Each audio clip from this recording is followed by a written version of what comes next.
और अब खबरें तफसील से। कांग्रेस लीडर राहुल गांधी की ईडी के रूबरू हाजिरी और दिल्ली में कांग्रेस पार्टी के दफ्तर में पुलिस एहलकारों की जानिब से कांग्रेस लीडरों पर की गई ज्यादतियों के खिलाफ मुंबई में एहतजाज किया गया। महाराष्ट्र हुकूमत में काबीनी दर्जा के वजीर असलम शेख की क़यादत में कांग्रेस कारकुनों ने एहतजाज किया। एहतजाज के दौरान मरकजी हुकूमत और दिल्ली पुलिस के खिलाफ नारेबाजी की गई। एहतजाजी कांग्रेस लीडरों ने जनूबी मुंबई के बैंक हैंगिंग गार्डन से राजभवन तक रैली निकाली। पुलिस ने रियासती वजीर असलम शेख के अलावा दीगर लीडरों को हिरासत में ले लिया। बाद में इन्हें रिहा कर दिया गया।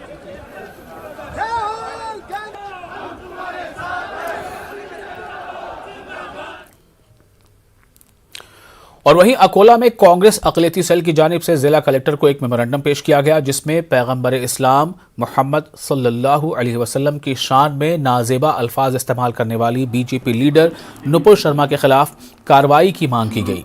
कांग्रेस के साबिक म्युनिसिपल कॉरपोरेशन के अपोजिशन लीडर साजिद खान ने कहा कि जब तक नुपुर शर्मा की गिरफ्तारी नहीं होती है उनके खिलाफ एहतजाज जारी रहेगा। यहाँ पे मुस्लिम समाज के लोगों ने कलेक्टर मैडम को एक निवेदन दिया। निवेदन हमारा इस प्रकार था कि हमारे आका हुजूर पाक सल्लल्लाहु अलैहि वसल्लम की जो बेहुरमती की गई, उनकी शान में गुस्ताखी की भाजपा की एक प्रवक्ता नुपुर शर्मा ने, और भाजपा के कई ऐसे नेता हैं जिन्होंने बार बार हमारे पैगंबर साहब की गुस्ताखी करने की कोशिश की है। तो मैं इस आपके चैनल के माध्यम से पूरी सत्ताधारी को आह्वान करता हूं कि मुबारक हो तुमको हुक्मरानी तुम्हारी, कि मदाखिलत भी हम नहीं करेंगे, लेकिन शरीयत में हाथ डाला ना तुम रहोगे ना हम रहेंगे।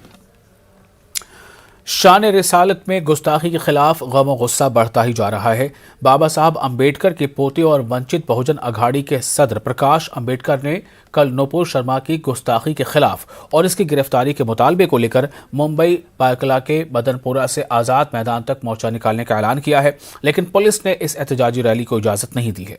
मुंबई पुलिस ने लोगों से प्रकाश अम्बेडकर के एहतजाजी मुजाहरे में शरीक न होने की अपील की है। साथ ही उलमा इकराम ने कल के मोर्चे में मुस्लिम नौजवानों से शरीक न होने की अपील की और शान रिसालत के मामले में कानूनी कार्रवाई पर जोर दिया। उलमा कराम ने कहा कि नौजवानों से सड़क पर न उतरने की अपील की जाती है। आज शाम 7 बजे प्रकाश अम्बेडकर ने एक प्रेस कॉन्फ्रेंस का ऐलान भी किया है। उम्मीद की जा रही है कि इस प्रेस कॉन्फ्रेंस में प्रकाश अम्बेडकर कोई फैसला कुन ऐलान करेंगे। वंचित बहुजन अघाड़ी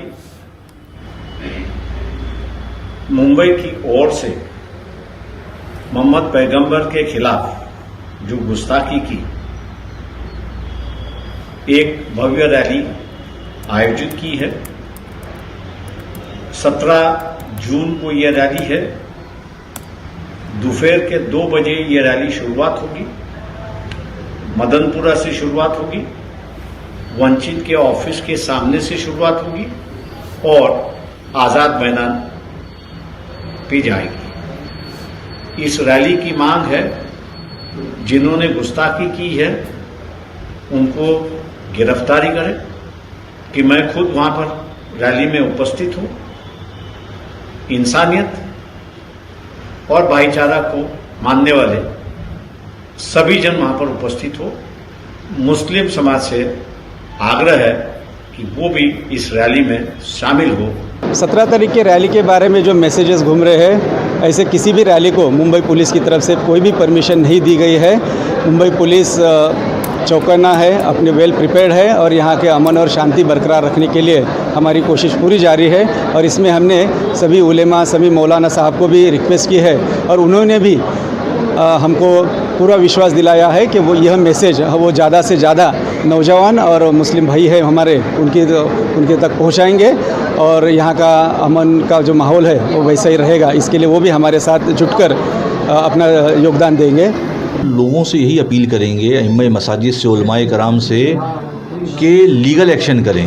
तहफ़्फ़ुज़ नामूस रिसालत बोर्ड जो बनाया गया था वो लीगल एक्शन के लिए बनाया गया था। लोगों से ये मुतालबा है कि वो लीगल एक्शन की तरफ आएँ और एहतजाज जो है वो डेमोक्रेसी में जो है वो हमारा हक़ है, लेकिन आज के हालात में अगर हम कोई एहतजाज करते हैं तो वो फ़साद की शक्ल इख्तियार कर रहा है। लिहाजा हमें चाहिए कि पुरअमन लीगल एक्शन करें हम।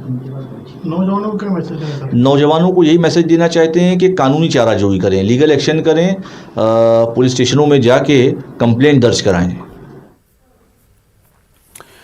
अजीत पवार को वजीर आजम की तकरीब में बोलने की इजाजत न देने पर काबिनी वजीर यशोमती ठाकुर ने भी रद्द-ए-अमल का इजहार किया है। यशोमती ठाकुर ने कहा कि ये महाराष्ट्र की तौहीन है।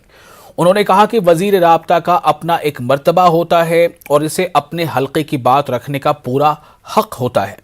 उन्होंने ये भी कहा कि इस तरह का सौतेला बर्ताव महाराष्ट्र के साथ हो रहा है जो पूरी तरह गलत है। आज तो उन्होंने सिर्फ प्रोटोकॉल नहीं फॉलो किया, ये बात नहीं है, आज उन्होंने महाराष्ट्र का भी अपमान किया है। क्या कहेंगे इसको लेकर?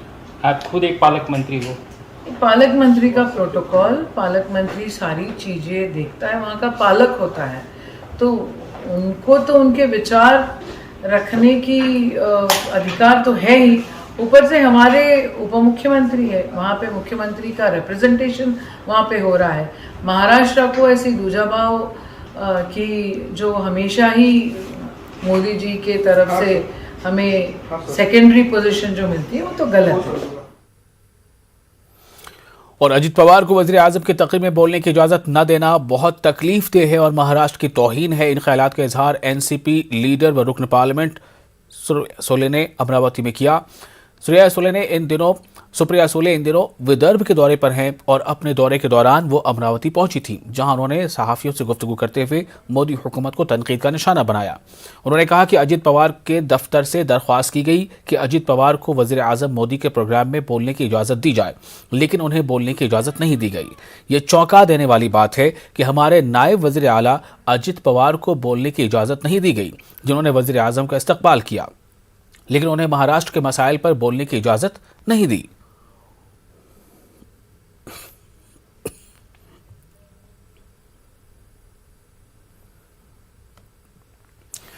अमरावती में एफ-पे मल्टी पर्पज की जानिब से बिला सूदी बैंक की बुनियाद रखी गई है।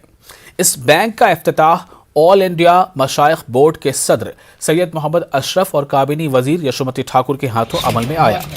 शहर के इसवरैया पेट्रोल पंप के सामने हबीब नगर इलाके में ये बैंक शुरू की गई।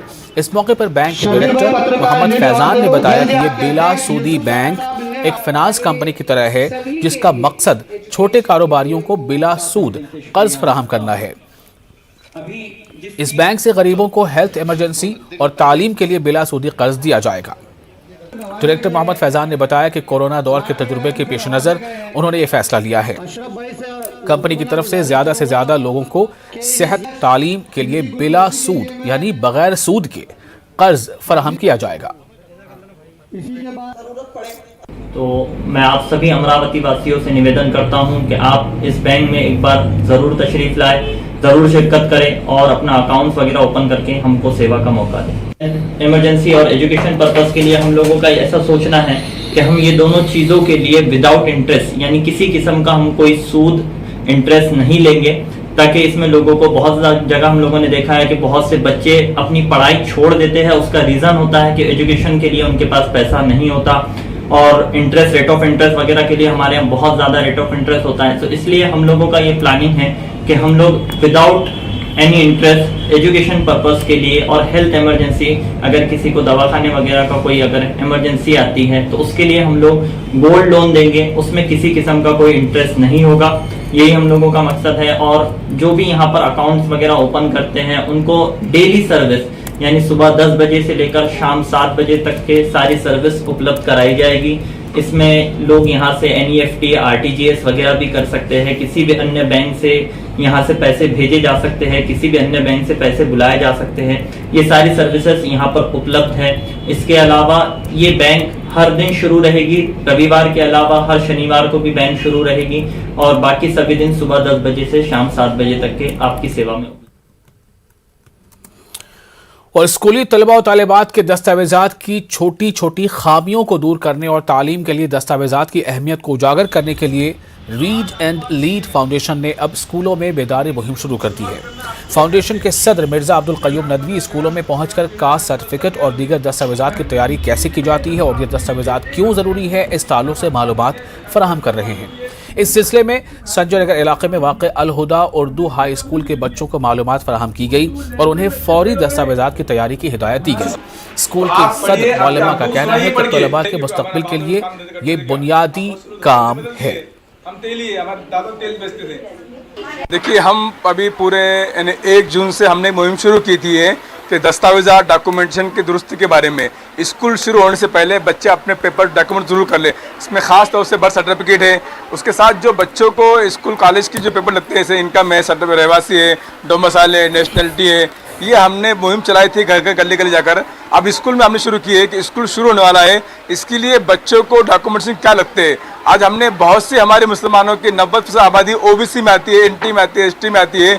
हमने उन्हें बताया कि आप जिस बिरादरी से ताल्लुक़ रखते हैं आप उसके पेपर दुरुस्त कीजिए, कास्ट सर्टिफिकेट निकालिए और कास्ट सर्टिफिकेट कैसे निकालना पड़ता है, क्या उसके लिए ज़रूरी है, हमने इसकी मालूमात दी है। लीड एंड लीड फाउंडेशन की जानिब से मौलाना मिर्ज़ा अब्दुल क़य्यूम नदवी साहब जो हैं आज स्कूल अल हुदा उर्दू हाई स्कूल में तशरीफ़ लाए। इन्होंने जो है आज बच्चों को जो शैक्षणिक जागृति अभियान जो इन मुहिम चला रहे हैं, जिसके तहत जिन बच्चों की कास्ट है OBC या जो भी NT में जो बच्चे आते हैं जिसका कास्ट सर्टिफिकेट इस तरह से नहीं बना हुआ है, उसके तहत उन्होंने बच्चों को जो है आगाह करवाया पेरेंट्स के हद तक के कि जिन कास्ट सर्टिफिकेट वगैरह बनाएं, जिसका जो है बच्चों को बहुत फायदा। शरद पवार पर मुतनाज़ा रिमार्क्स के मामले में तनाज़ात में आने वाली मराठी अदाकारा केतकी चिटाली को आज थाने की अदालत से जमानत मिल गई है। 25,000 रुपए की शख्सी मुचलके पर जमानत दी गई।